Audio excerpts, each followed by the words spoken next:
So very welcome you all once again in the coding expert classes. So आज की इस class में अपन एक टॉपिक देखेंगे. लास्ट क्लास में अपन ने स्ट्रक्चर के बारे में कुछ कॉन्सेप्ट देखे थे. तो स्ट्रक्चर के ऊपर क्वेश्चन आपका सी के स्ट्रक्चर और सी प्लस प्लस के स्ट्रक्चर में क्या डिफरेंस इस टाइप के बन सकते हैं, जो कि अपन ने लास्ट क्लास में डिस्कस किए थे. सो आज का जो अपना टॉपिक है that is mainly based on, अपन कह सकते हैं जिसको हम बोल रहे हैं स्ट्रक्चर और यूनियन. तो सबसे पहला क्वेश्चन ये बनता है कि स्ट्रक्चर और यूनियन क्या है. तो स्ट्रक्चर और union user defined data types है. सबसे पहली चीज, दोनों क्या है?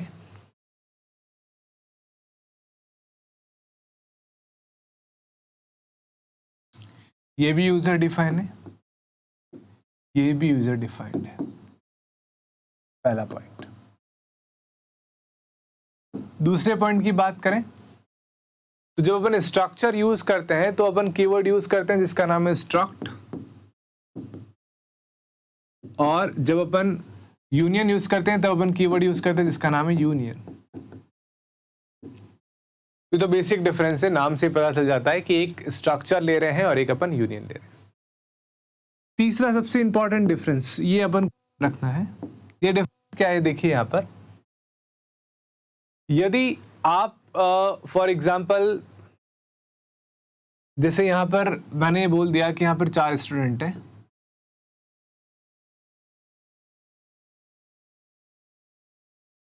ठीक है.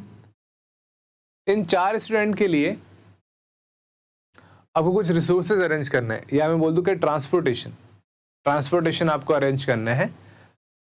तो स्ट्रक्चर में क्या होता है, हर चीज के लिए, हर रिसोर्स के लिए अलग से रिसोर्सेज अवेलेबल होता है. हर मेंबर्स के लिए मैं ये कहूंगा कि स्ट्रक्चर में जितने भी मेंबर्स हैं, मेंबर्स मतलब 2 प्रकार के मेंबर्स होता है, डेटा और एक होता है फंक्शन.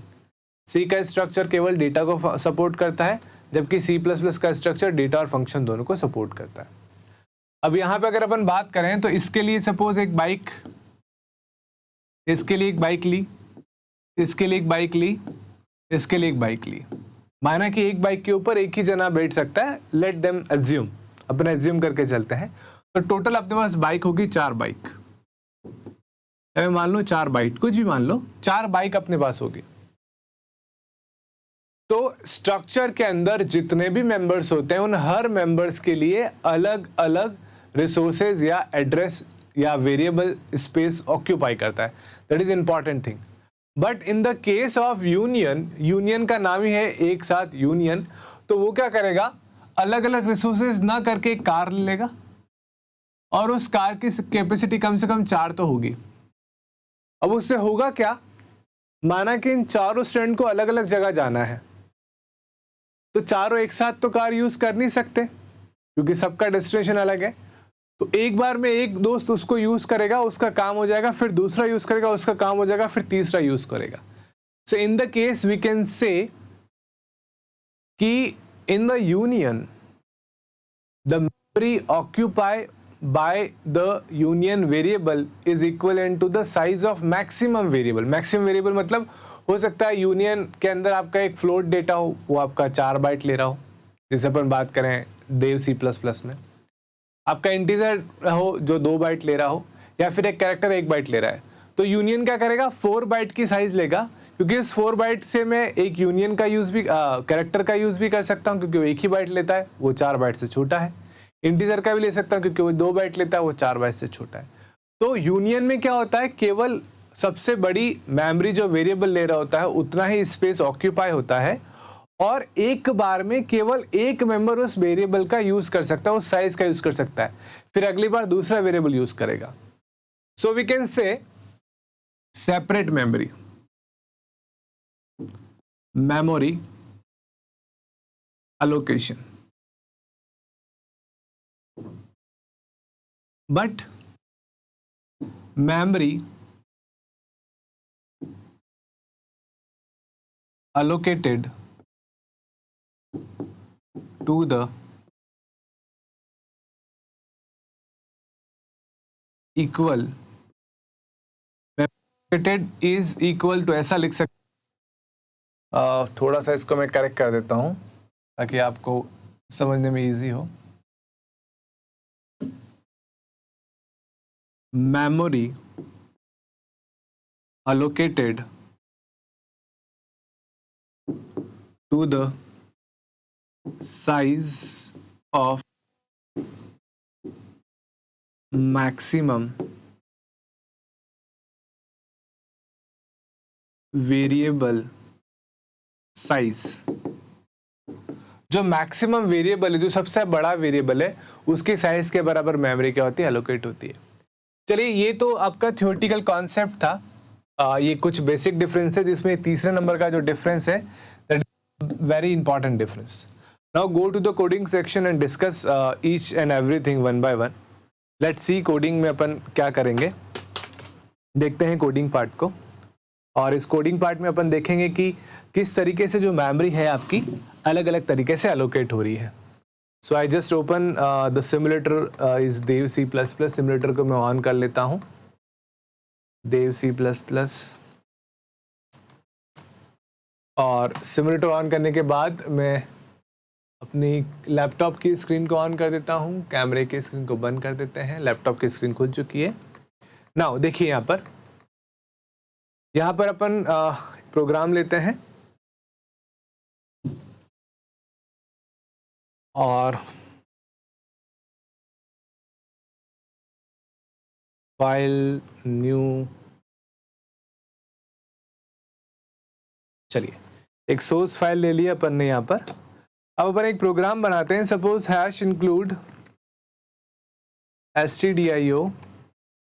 सी में बना लो, सी प्लस प्लस में बना लो.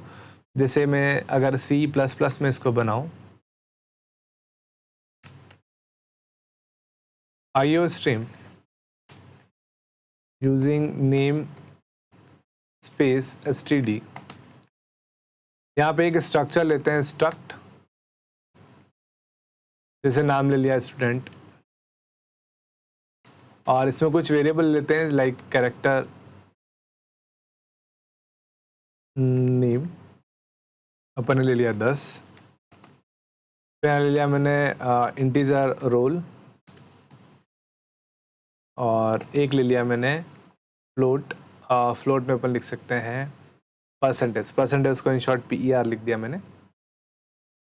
इसको बंद कर दिया.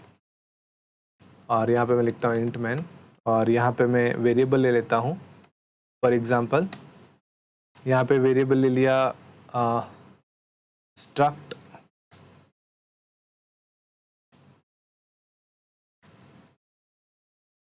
स्टूडेंट. सपोज एस ले लिया. सी out, enter the student name, role and percentage. okay? now उसको सीन कर देते हैं. एक हो जाएगा s डॉट नेम, एक हो जाएगा s डॉट रोल, और एक हो जाएगा आपका s डॉट परसेंटेज. अब ले लिया तो इसको सी आउट कर देते हैं. Name is equals to s dot name,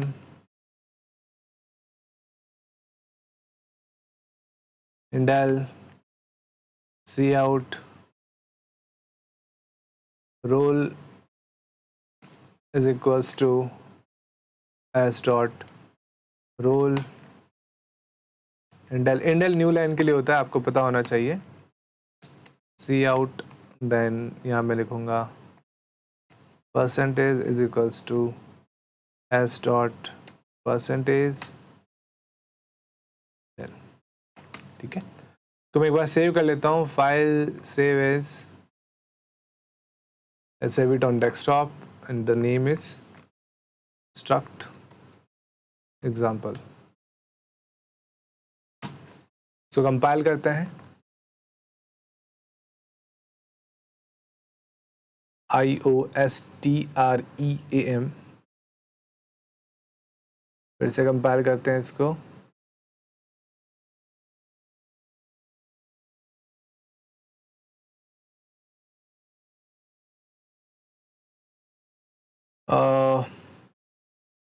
no such file IO, okay एस लिखा दिया, यहाँ पर एस गलत आ गया। चलो, तो ये कंपाइल कर दिया, कोई एरर नहीं है। यहाँ पर क्या दिक्कत हो रहा है, सी आउट में टी एक्स्ट्रा लिख दिया, एन एक्स्ट्रा लिख दिया, यहाँ इसको हटा देते हैं।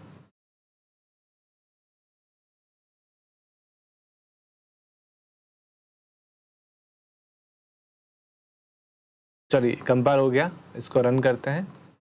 ये पूछ रहा है enter the student name, suppose name किया अपन ने राधे, रोल नंबर किया 22 और परसेंटेज किया 78.5। तो देखिए नेम आ गया, रोल नंबर आ गया और परसेंटेज आ गया। सारी चीज़ें अपन को एज इट इज़ अपन को डिस्प्ले हो रही है। इसी प्रोग्राम को मैं कॉपी करता हूँ और एक नई फाइल बनाता हूँ जिसमें इसको पेस्ट कर देता हूँ, और यहाँ स्ट्रक्चर की जगह मैं क्या ले लेता हूँ, union.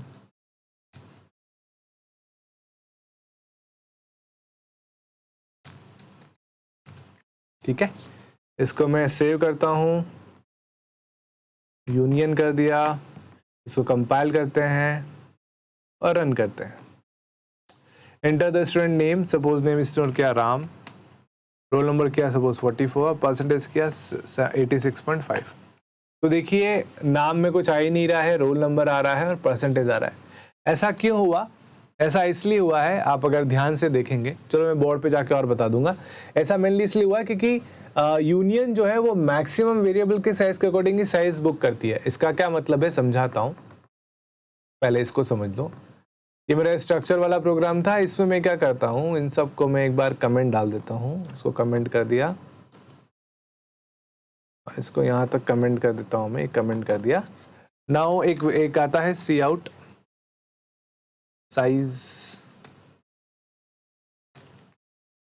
Size of structure variable is equals to size of एक फंक्शन होता है, size of predefined function भी होता है, ऑपरेटर अपन जिसको कह सकते हैं, जिससे आपकी वेरिएबल की साइज आ जाती है। तो कंपाइल करता हूँ और रन करते हैं।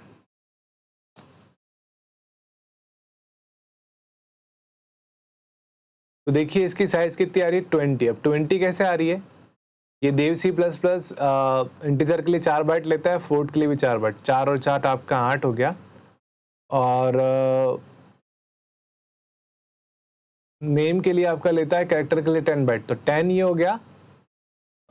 चलो इसमें कुछ गड़बड़ आ रही है क्या, देख लेते हैं। इसको अगर मैं कमेंट करूं तो कितना काम होता है, आपको साइज पता चल जाएगी। 16 बाइट, तो 4 बाइट तो आपका ले रहा है इंटीजर। फ्लोट कितनी बाइट ले रहा है इसमें,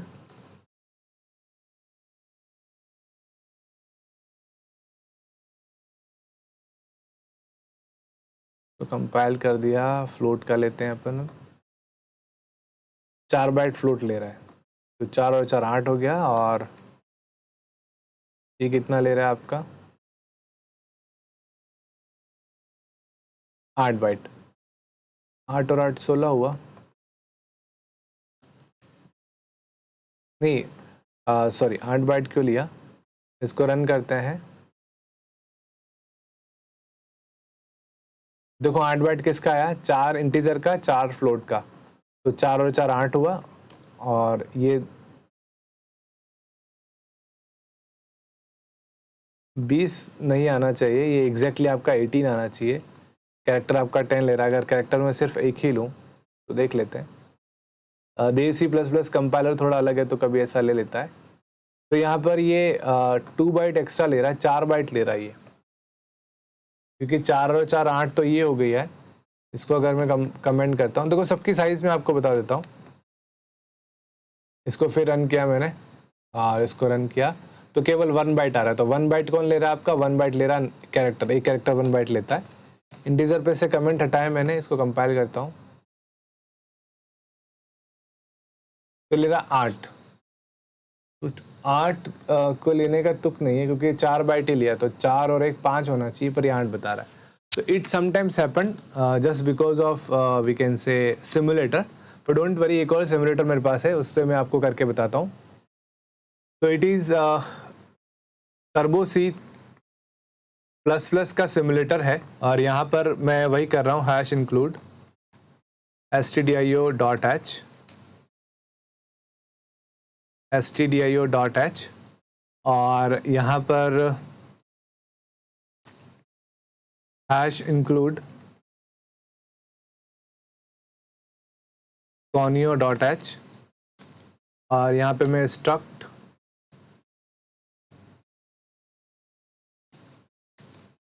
स्टूडेंट और यहाँ पर कुछ वेरिएबल लेते हैं इन कैरेक्टर नेम 10 ले लिया अपन ने और इसी प्रकार अपन ले लेते हैं इंट के बाद अपन लिखते हैं सपोज रोल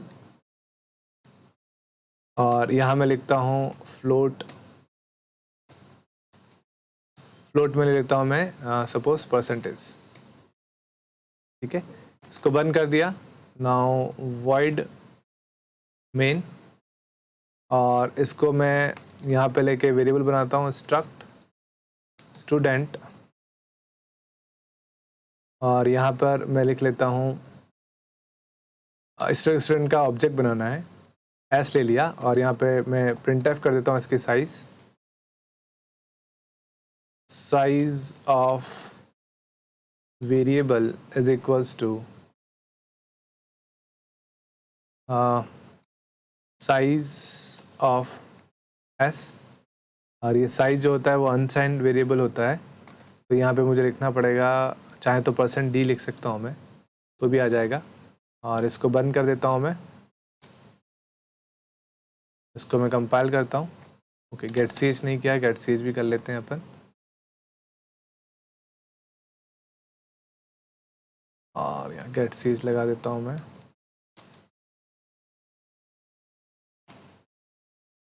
देखिए यहाँ पर साइज बता रहा है 16 क्यों बता रहा है? क्योंकि यहाँ नेम ले रहा है 10 बाइट, इंटीजर ले रहा है 2 बाइट और फ्लोट ले रहा है 4 बाइट, तो टोटल 16 हो गया। लेकिन इसी को मैं स्ट्रक्चर की जगह अगर यूनियन कर दूं,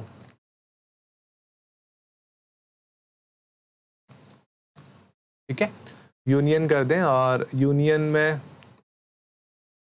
यहाँ पर देखिए यहाँ पर भी मैं यूनियन कर दूं और इसको मैं रन करूं तो देखिए अब केवल 10 बाइट ले रहा है।